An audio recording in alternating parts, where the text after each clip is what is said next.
Good evening, everyone. I'm Steve Stevenson, and welcome to the No Strings News Show, live from Uppsala. And I'm John Johnson with a Z. We begin with the legal development in Sweden. A prominent figure from the notorious criminal group, the Death Patrol, has been awarded nearly 700,000 Swedish crowns, equivalent of 70,000 USD in compensation after being wrongly imprisoned for almost 500 days. The 29-year-old man, who was initially convicted for a brutal murder in Uppsala, was later acquitted by the Court of Appeal. The case revolves around the shooting of a death of a man outside a fast food restaurant in Uppsala in 2017. The victim was killed by two men in white who arrived in a Porsche. They shot the man multiple times.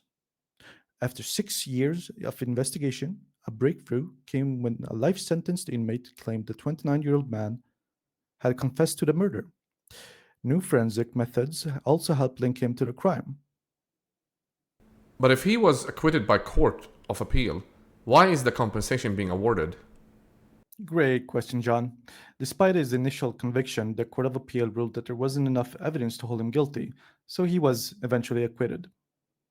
As a result, the Swedish Chancellor of Justice decided to award him 680,000 Swedish crowns in compensation for wrongful imprisonment. It's meant to cover the suffering he endured during those 500 days in jail. I see, but wasn't there some controversy surrounding the compensation? Yeah, there was. The prosecutor argued that the man's own actions, like his association with criminals and involvement with weapons, played a part in the suspicion, and therefore the compensation should be denied. However, the Justice Chancellor disagreed and still decided to uphold the compensation. Wait a second, Steve. So they awarded a gang affiliated about 700,000 Swedish crowns, yet the same county of Uppsala decided to stop prescribing modern microprocessor controlled prosthetics to new patients due to cost of savings. At present, the decision will affect about 20 patients.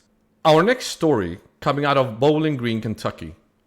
8 brand new Chevrolet Corvettes, worth a combined total of nearly $500,000, have gone missing from a car plant where they were built. The cars were all taken from the Corvette assembly plant. It wasn't just one or two, 8 of them disappeared overnight. The vehicles were so new that they hadn't even made it to the car dealership yet. They were still on their way to being prepped for sale. That's quite the heist, John, but were the authorities able to find him? Yes, fortunately, the Corvettes didn't go far. The cars were recovered shortly after being stolen, parked just a few miles away from the plant. They detained a 21-year-old man after a chase and charged him with receiving stolen property, fleeing arrest, and engaging with organized crime. Another man fled in a Jeep with Ohio tags, police said. Bowling Green Police Public Information Officer Ronnie Ward said Tuesday that no other arrests have been made. The FBI has formed a task force to address a surge in violent attacks targeting Tesla properties across the United States. What prompted the FBI to take such action? Great question, John. Since the beginning of 2025, there have been over 80 incidents of vandalism and arson at Tesla facilities in the US and Canada. These attacks have included gunfire and graffiti, raising serious concerns about domestic terrorism. That's quite a significant number. These incidents have any connection to Elon Musk's role in the government? Indeed, they do. Protesters, including a group called Tesla Takedown, are opposing Musk's position as a head of the Department of Government Efficiency, or so called DOGE.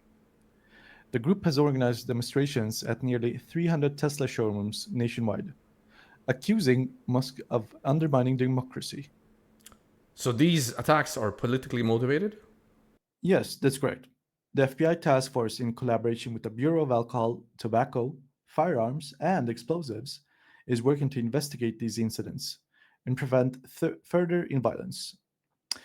FBI Director Kash Patel has labeled these attacks as domestic terrorism, emphasizing that those responsible will be pursued and brought to justice.